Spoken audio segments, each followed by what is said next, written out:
Now we're going to go ahead and start taking questions from the audience. And to begin, we're going to ask, what were the drivers for exploring and developing in the offshore environment in the 1930s? Thank you.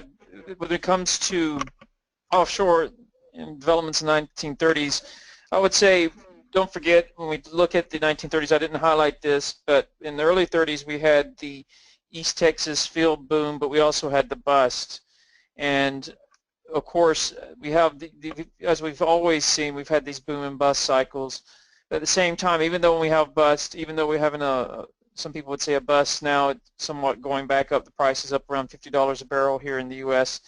The innovation still continues, and the key thing is when it comes to developing technologies, even though the price of crude or natural gas, or even if you're talking about wind energy, those technologies have to be developed irrespective of the cycle. I mean, as Jim was talking about, you've got projects just on the study side that take 5 years in wind.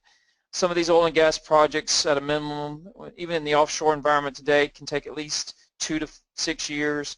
So just because the price of crude or oil is down doesn't mean that a company ceases to develop. So in the 1930s, even though we had this boom and then bust, companies were still looking to develop new frontiers, new environments, and they saw the opportunity that was available. I mean, it was very simple for the people who were developing the oil and gas sector here in Texas. Don't forget that when I mentioned Spindletop, I said that's near Beaumont. Well, you have offshore Louisiana there. I mean, the geology, you have similar geology as even Eric mentioned. You have similar formations, and even in the deep water today that we see in central Texas. So the geologists, the engineers just extrapolated what was offshore from what was on the onshore environments and just continued their frontier developments with their innovative approaches. So in a nutshell, what would I say was the key driver? It was the entrepreneurial spirit to continue what was going on the onshore environment in Beaumont and move that into new frontiers just like we do today. Thank you very much, Buford. So our next question is, what are the major economic barriers to large-scale offshore wind energy? Well, this is Jim Bennett.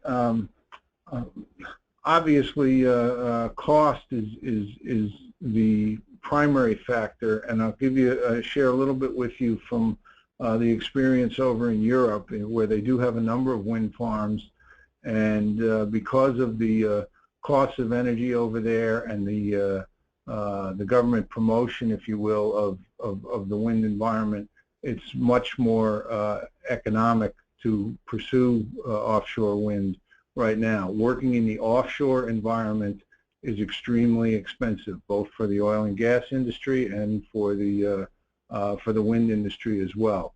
I think what we are hearing is that obviously onshore wind has pretty much turned the corner and is economic now, and offshore wind is getting there. As the technology improves, efficiencies improves, and costs go down with the development of a supply chain on this side of the Atlantic, we should be able to get to an economically viable activity offshore.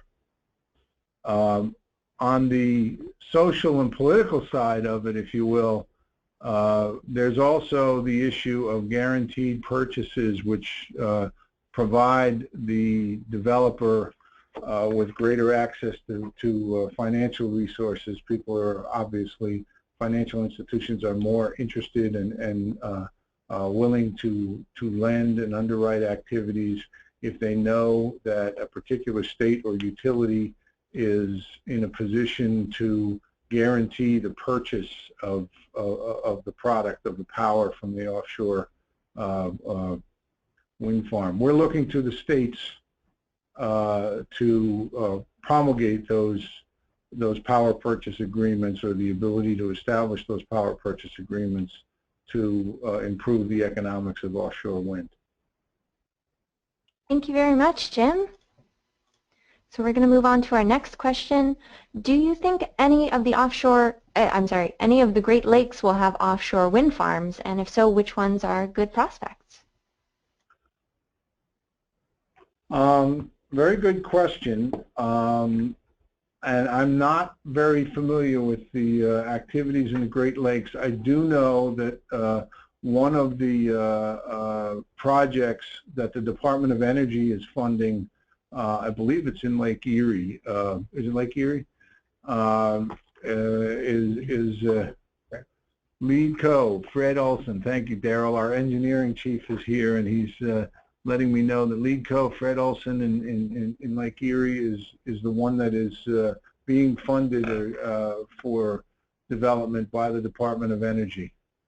And I don't know beyond that what the prospects are on a long-term basis, but I would expect that they're similar to offshore off the coast. Thank you. For our next question, what is the status of in-water, quote-unquote, offshore energy innovations? The person who asked that said that he or she had recently heard about in-water offshore energy innovations and was curious about them. By in-water, I'm assuming you mean currents like tidal energy, and I think we did have or maybe wave energy maybe wave energy. Well, first let's talk about currents. We did have a pilot project at one point off of Florida for development of in-water, meaning turbines in the Gulf Stream. And at this point, I think that technology is far enough away yet that we're not going to see that anytime real soon. There have been in-water wave projects which have been successful, but they're not nearly at the same level in terms of viable economic large-scale projects. Thank you. So for our next question, are bird migration routes part of the site assessment for wind farms? The answer is yes, absolutely. Just like any federal project, but especially one that employs new technology, complete environmental reviews are required, and bird migration and the interaction of birds with wind turbines is a major issue, and it is included in the more in the construction and operation plan review than in the site assessment per se, because site assessment is so much less. Site assessment is so much less of an intrusion in the environment than a complete wind farm. Typically, the avian interests and the scientists are very interested in 2 to 3 years worth of avian data on site, and that is it's a tall order, but it is data that is being collected, and it's data that is collected on a more detailed level than anything we've done in the past. But bird migration routes are absolutely part of the site assessment process. Thank you again, Jim. So for our next question, why are simpler well designs safer? And I think this is a great question for Eric. Yeah, it's a matter of complexity and risk associated with it. I showed you that well design for the tight clearance casing schemes. One of the challenges that we have is cementing these very small, tight annular spaces. And it's much easier to cement a simple well design than a complex well design. And if you look at the depths that Bessie maintains on, for instance, offshore blowouts, then you see that a prime source, a prime cause of blowouts is cementing problems and problems with the production casing. So with simpler well designs, it becomes easier to cement. Your casing programs become much simpler, and the risk of anything happening is much lower. So the drive towards simpler well designs, I think, inherently makes us safer, and that's why I'm so excited about new managed pressure drilling and dual gradient drilling technology, because it has that promise of simplifying well design. Thank you very much, Eric. We're just going to take a couple of more questions. So our next question is, how far can electricity generated from offshore wind farms be reasonably transported for use on land before it becomes uneconomical? There is not a simple answer to that question. It varies because of changes in technology and in the market rates for electricity. But we are looking at wind farms that are up to 20 miles or more offshore, and that can be done economically.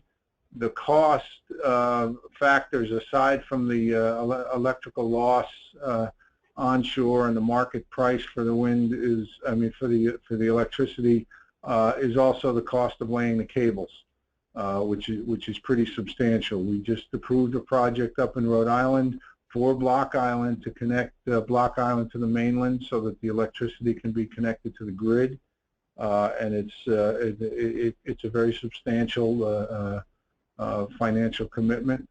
But it gives you an idea. The projects that we have and their distance from shore give you an idea of the edge of being economically viable. Thank you very much. Well, I think that's all of the questions for today's webinar. Please join us for our next congressional briefing and webinar, Advances in Earth Sciences, Data as a National Asset for Decision Making. The congressional briefing will take place in Washington, D.C. on June 22nd at 4 p.m. in the Capitol Visitor Center room SVC 209, and the webinar based on the briefing will be held in late July. Check our Twitter account in the coming weeks for more details about both the briefing and the webinar. If you have any questions that were not addressed today, you can email them to us at cipinfo@americangeosciences.org, and we'll be sure to send your questions along to the speakers. We will be posting today's recorded webinar on our Critical Issues webinar page soon. You can visit the website to view this webinar as well as previous ones, and follow us on Twitter to see the latest Critical Issues content and webinar announcements. Thank you so very much to Buford, Eric, and Jim for speaking today, and thank you to everybody in the audience for joining us and for submitting your great questions. This concludes our webinar for today. Thank you again for joining us, and we look forward to seeing you at our next webinar.